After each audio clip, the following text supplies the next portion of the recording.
Marcos 11, versículos 1 a 11, João 12, versículos 12 a 16. Duas passagens bíblicas que falam de um mesmo momento a partir da visão de dois evangelistas.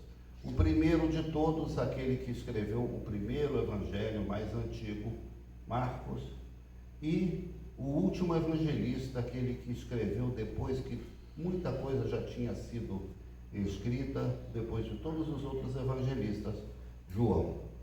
Cada um com a sua visão daquilo que aconteceu naquele domingo, o último domingo antes da Páscoa, que ficou então para a história como Domingo de Ramos, e que nós chamamos Domingo de Ramos e da Paixão, porque ali começa todo o processo da paixão de Cristo. Ali Jesus entra em Jerusalém para não sair mais, para não ir mais para nenhum outro lugar no seu ministério até a ressurreição, não é?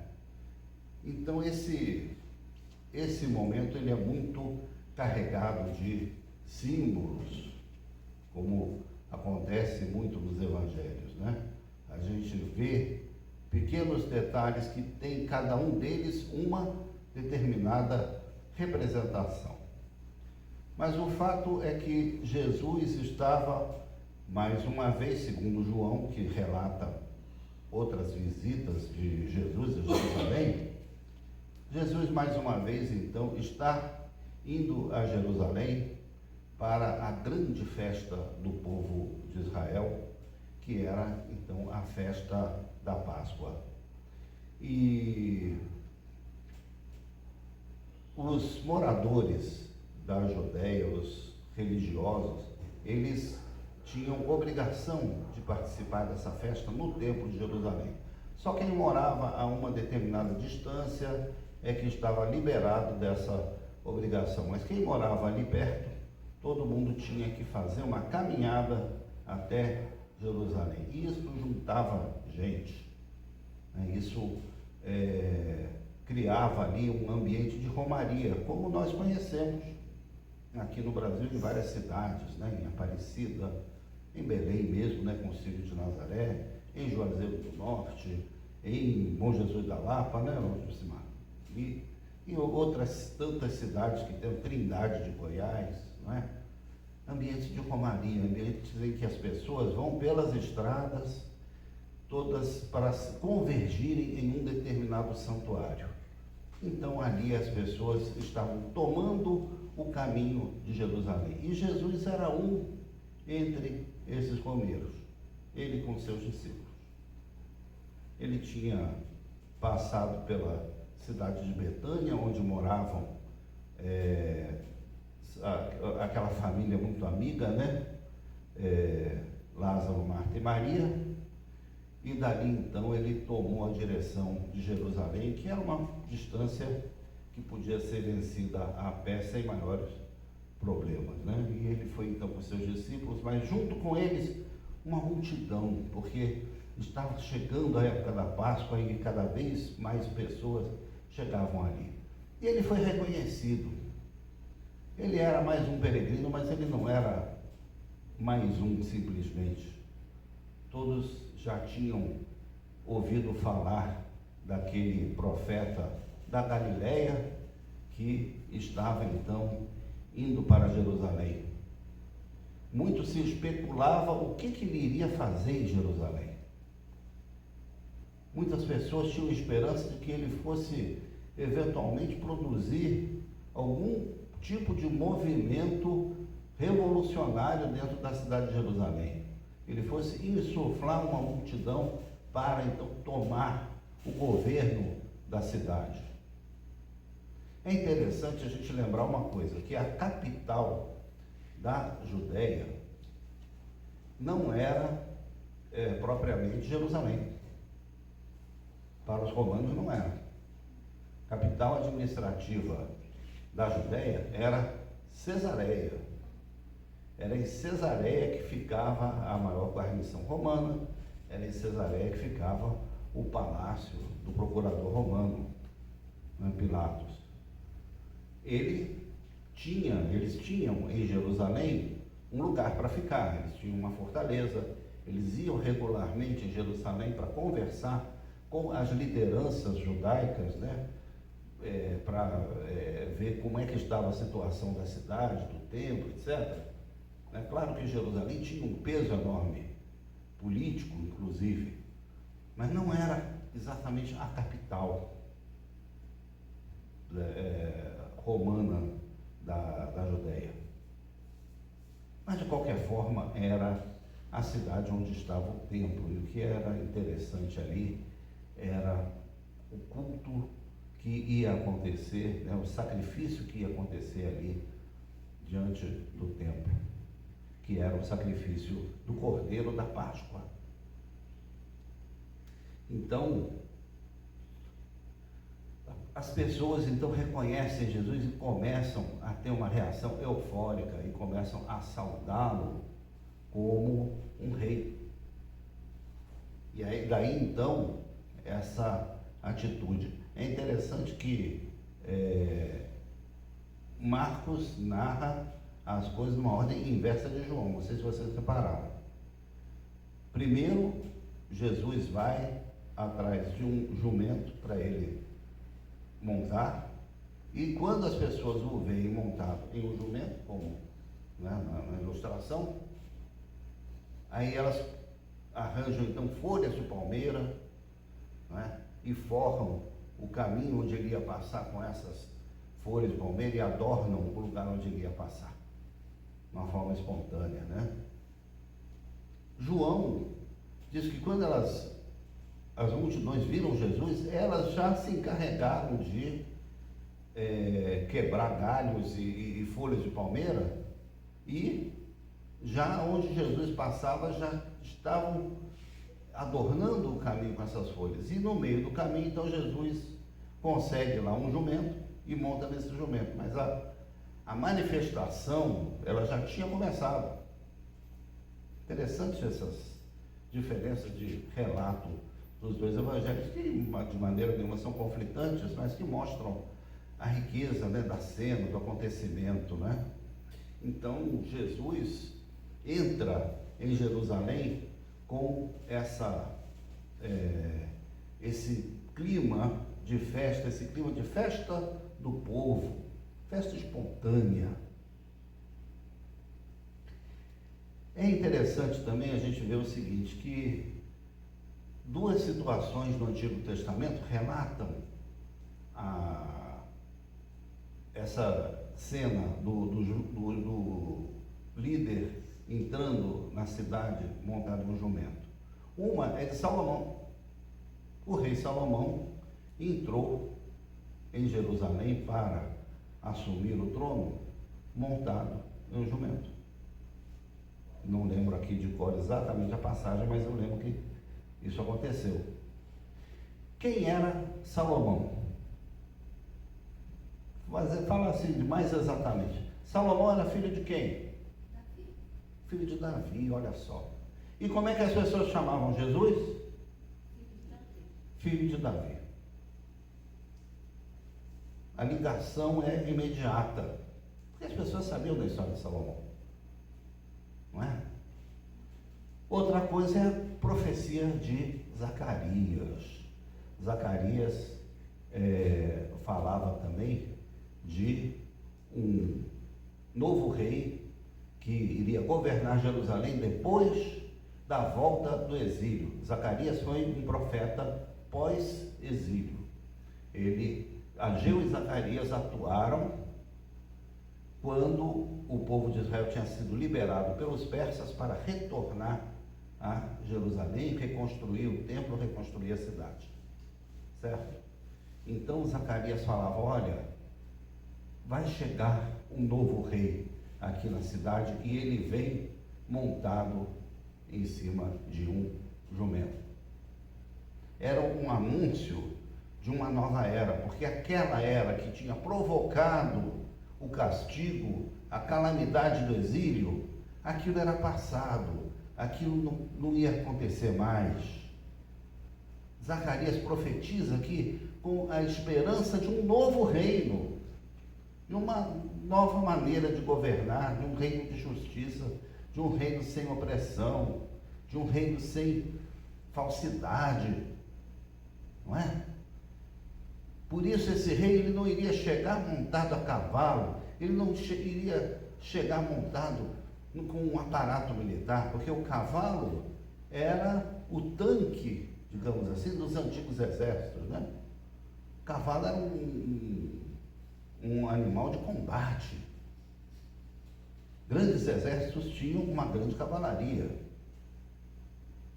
E se tinham carros de combate, eram puxados a cavalos, não é? Então, não era o cavalo, o animal do novo rei de Jerusalém. Era o jumento, não é? Dizem que o jumento é burro, né?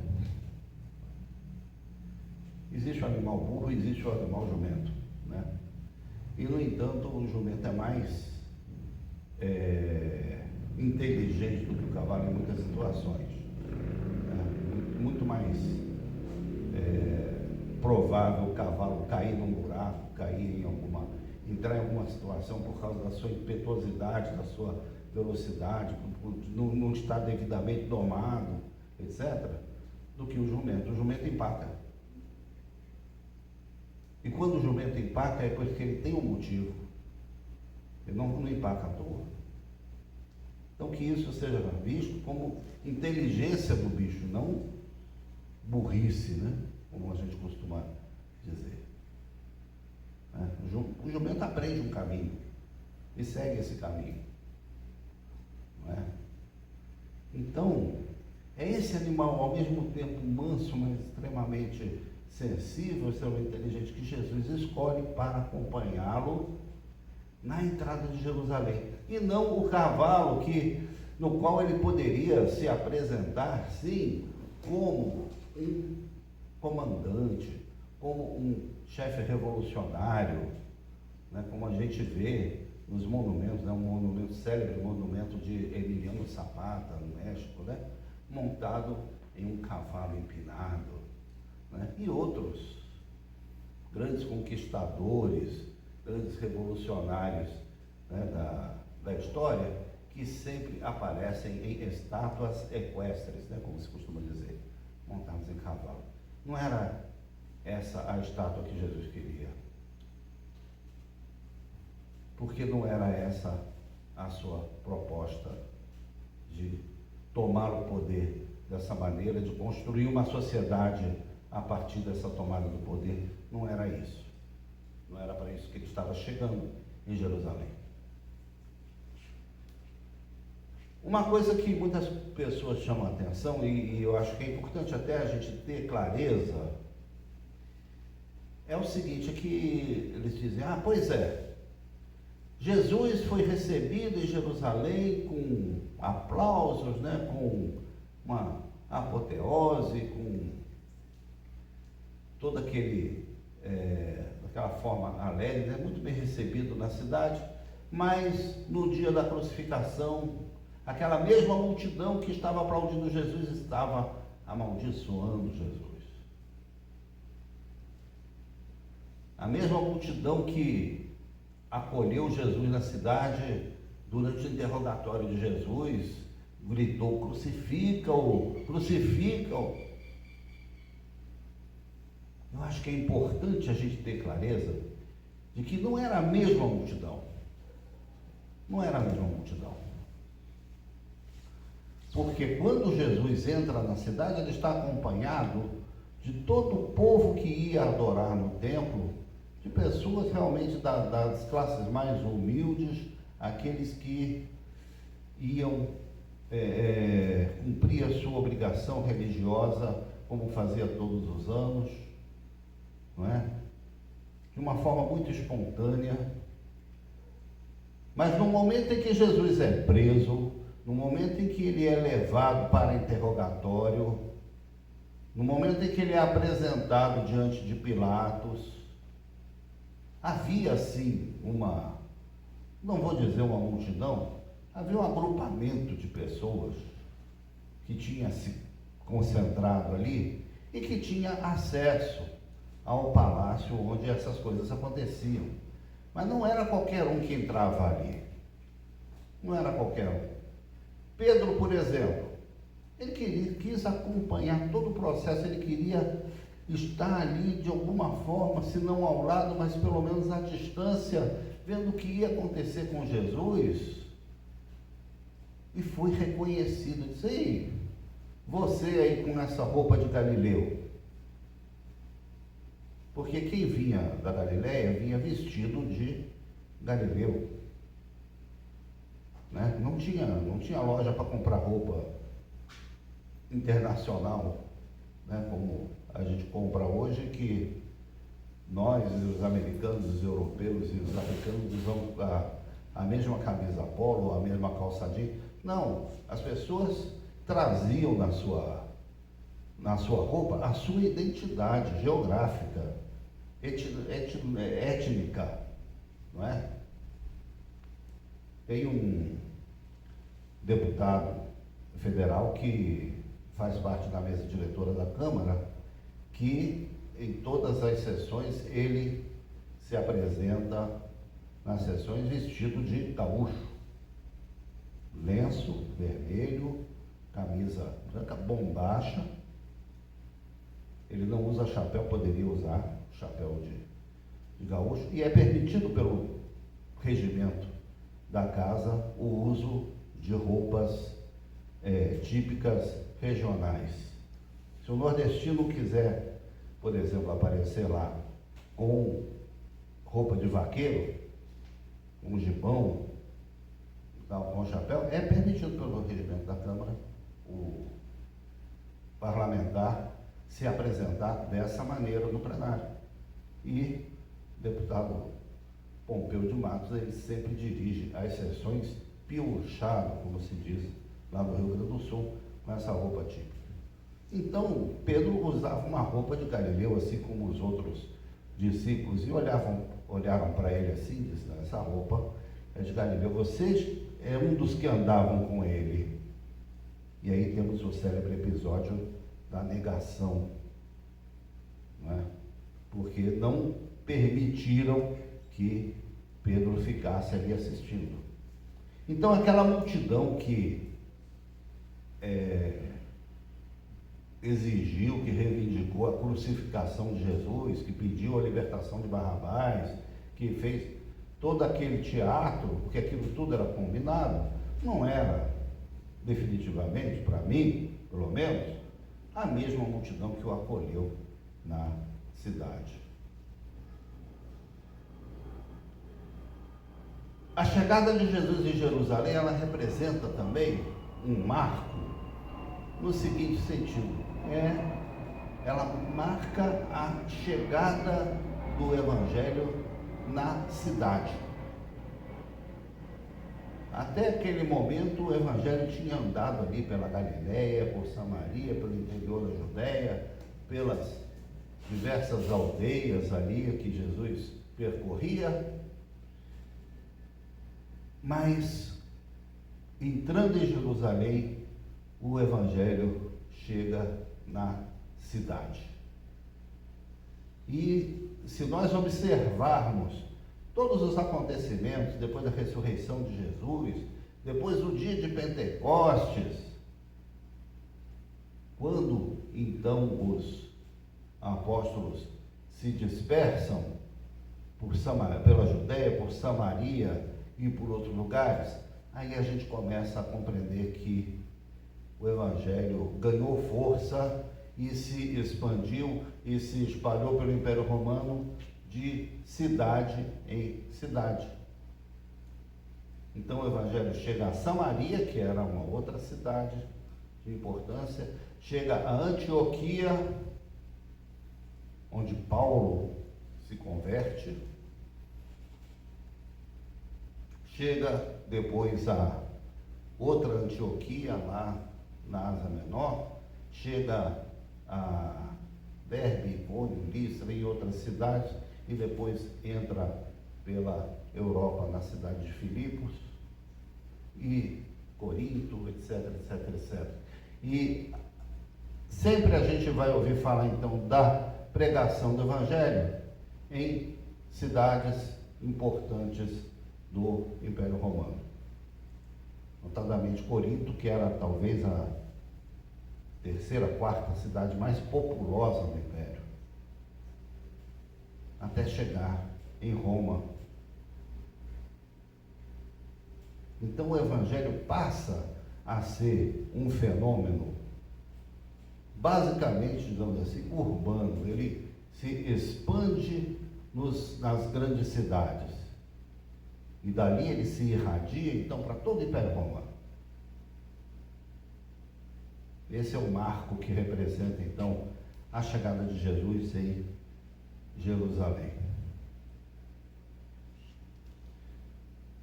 Quando preparava essa palavra para vocês, eu li um comentário de um pastor da Igreja dos Estados Unidos. Ele é mexicano, Dan Gonçalves Ortega. E ele lembra uma coisa muito interessante: a chegada das pessoas na cidade, na cidade grande, não é? Como latino, como hispano, mas isso vale para os brasileiros também. Os migrantes de todo o mundo vivem procurando grandes cidades para viver. Saem de lugares, de aldeias, de lugares muito simples, de lugares muito pobres, muito sem recursos, e vão em busca das grandes metrópoles da Europa, das grandes metrópoles do mundo. Não é? Daqui do Brasil saem milhares de pessoas, atravessam lá o deserto do México, nadam lá aquele rio, lá para o Texas, e vão pelo deserto do Texas para tentar alcançar uma vida melhor nos Estados Unidos da América. Outros vão para Boston, outros vão para Nova York, para outros lugares, não é? Sempre na expectativa de que, chegando na cidade grande, eles vão ser de alguma forma acolhidos, eles vão ter acesso a uma vida melhor, eles vão ter, então, uma transformação na sua vida. E aí eu me lembro daquela música, né? Alagados, Trent Town, Favela da Maré. A esperança não vem do mar, vem das antenas de TV. A arte de viver da fé, só não se sabe fé em quê. E nessa música tem aquele verso, né? E a cidade que tem braços abertos no cartão postal, com os punhos cerrados da vida real, lhe nega oportunidade. A grande cidade, ela atrai, ela significa esperança, significa promessa, mas ao mesmo tempo significa negação, significa recusa. Não é? Jesus chega nessa grande cidade, e essa grande cidade também o maltrata, também o repele e o entrega à morte, e morte de cruz. Jesus não era exatamente um migrante. Ele não tinha ido a Jerusalém para morar lá. Mas ele viu, ao mesmo tempo, a grande receptividade, né? Ele viu os braços abertos da cidade, mas ao mesmo tempo ele viu, né, Jerusalém, que matas os profetas e apedreja os que te são enviados. Ele sabia, no fundo, o que iria acontecer com ele na grande cidade. E é sobre essas coisas que nós vamos, então, conversar durante esta semana, que é popularmente conhecida como Semana Santa, e que nós vamos refletir, que nós vamos enriquecer a nossa fé a partir da paixão, da morte e da ressurreição, da vitória final de Jesus Cristo. Amém?